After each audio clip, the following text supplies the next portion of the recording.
Mul'atan fayyaa keessanii nageenya rabbi bakka jirtu isiniif haa baay'atu hunda keessaniifuu isiniin jedha hunda keessan wajjin rabbiin haa ta'u isiniin jedha. Har'aan kana nyaata rifeensa keenyaaf ta'u yookaan immoo maaksii ruuzii waliin hojjenna isiniin jedha. Walumaan haa laallu hojjedheen fide garuu iddoo isaa waan natti hin tolleef dhiifama hojjedhee fide isiniin jedha. Wantoota irraa hojjedhe immoo isin agarsiisa. Isas immoo abishii hundi keenya iyyuu hin beeknaa abishii kana jechuudha. Abishidha kazzaan immoo kanas immoo hundi keenya hin beekna. Kana immoo ruuza xiqqoo ishee bisheesse badaa miti xinnoo ishee bisheessatan daakeen immoo ooyiliin itti fayyadame kana zayzeetuun kanadha.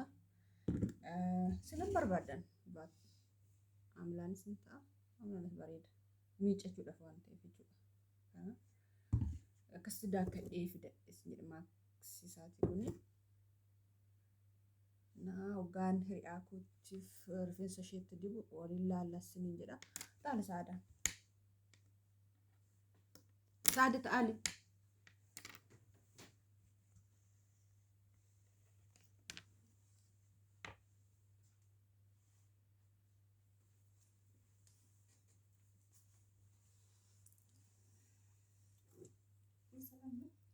Assalamu alaikum warahmatullahi wabarakatuh. Good evening, everyone.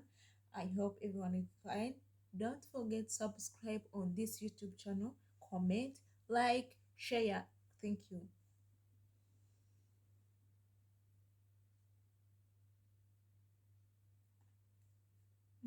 Daawwattoota rifeensi keenya rifeensi warroota Afrikaa hundumti keenya iyyuu baay'ee jajjabaadha. Kan isaanii immoo keenya irraa xiqqoo ishee adda. Rifeensi ishee akkatti inni dheeratee dhugaa rabbi fuute baay'ee dheeradha. Kan isinitti himuu hin danda'u beektu rifeensa isaanii. Iddoo ani isinitti iyyuu baadhee hin beektu baay'ee jabaa haardha. Kanan isiniin jedha.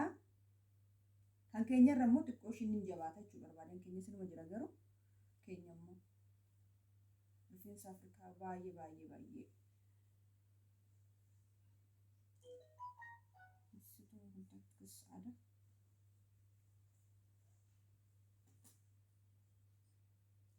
Xiqqoo ishee lafa gargar akka kireemii akka dhadhaatan ishee dibaaf jechuudha. Isinitti mul'atu laata hin beeku.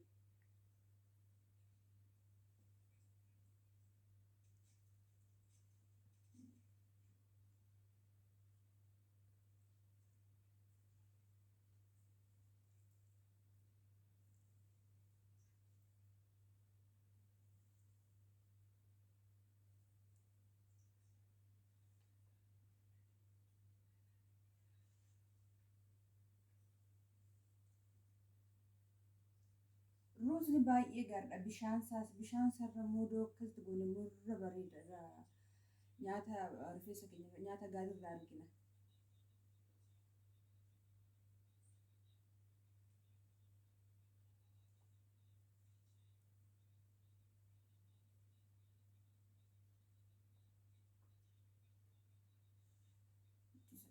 Akkasitti ta'uun addaan fuudhe malee rifeensi ishee waan baay'ee cimaa ta'eef dhiifama. Kanaafanii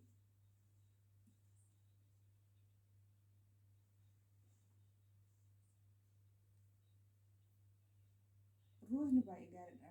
Shunkurtiin garuu dafnee tumuu dhiqanne malee amma kanas nuti gaachaa malee rifeensa keenya finis baay'ee bareedaadha baay'ee. Isheen baay'ee kunuunsifachuu jalqabde duraan rifeensi ishee jiru gonkumayyuu hin jiru bakkeerra.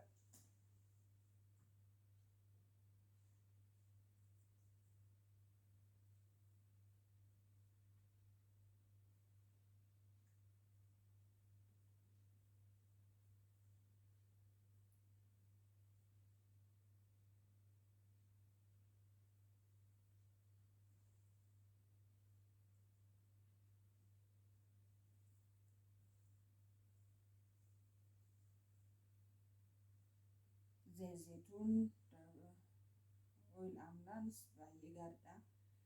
Dhiqachuudhaaf yeroo inni jechuudha. Dhiqachuudhaaf malee ofirra tursiisuudhaaf qibaantonni nammaa isin jedhe kun ta'u dhiqachuudhaaf dibannee osoo dhiqannee yookiin immoo wantoota waliin waliin dhiqannee baay'ee gaariidha. Baay'ee rifeensa keenyaaf bareedaadha.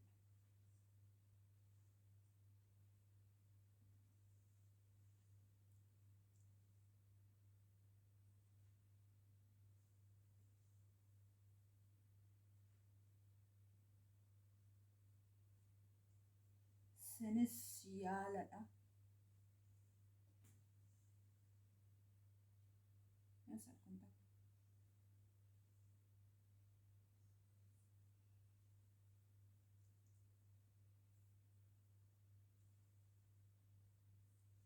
Zayitii wajjinoota imala naaf garuu rifeensa na jalaa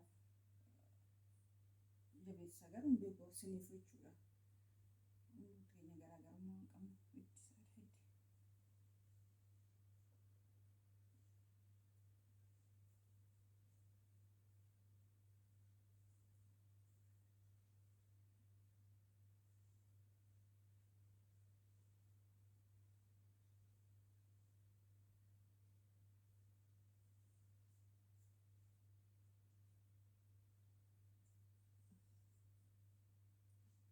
Sa'aatii ግማሽ akkas ofirra teessinsaa tokko sooma akkuma qabu waan namni hin qabu wantoota manatti hojjennu wanti ከዛን rifeensa keenya miiccanna.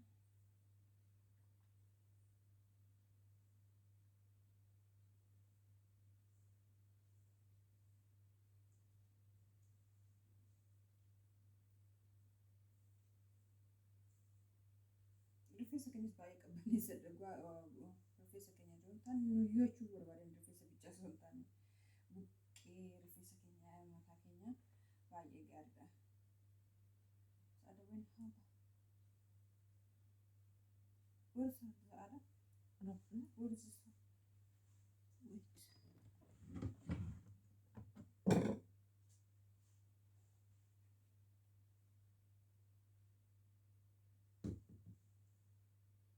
Akkas sa'aatii xiqqoo ishiitu it's finished.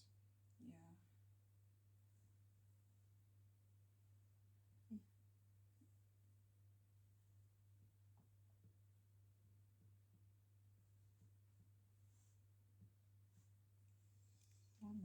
Thank you so much. Don't forget subscribe on this YouTube channel and comment. Don't leave your comment. Don't forget to subscribe, like, share. Thank you so much. Nagaan naa tura obboloo tokko baay'ee galatoomaadhaan isiniin jedhaa isinitti fayyadamaadha baay'ee gaara dhugaa qaba. Naa kanas zayitii isaa barbaadnis immoo kobaas immoo ruuza bichaas ta'es immoo rakkoo qabu.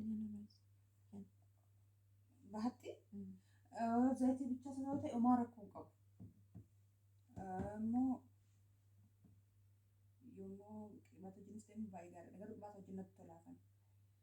Naa kanas isiniin jedhu rifeensi keessan dhugaa miiccatan lallaafa. Kanaafii kanas isiniin jedhu baay'ee naa galatoomaadha. Bye bye isiniin jedhu hunda keessaniifuu fayyaa keessan ta'aadha galatoomaadha isiniin jedhu hunda keessaniifuu yoo isinitti tole itti fayyadamaadha isiniin jedha like naaf godhaa galatoomaa bye bye say bye.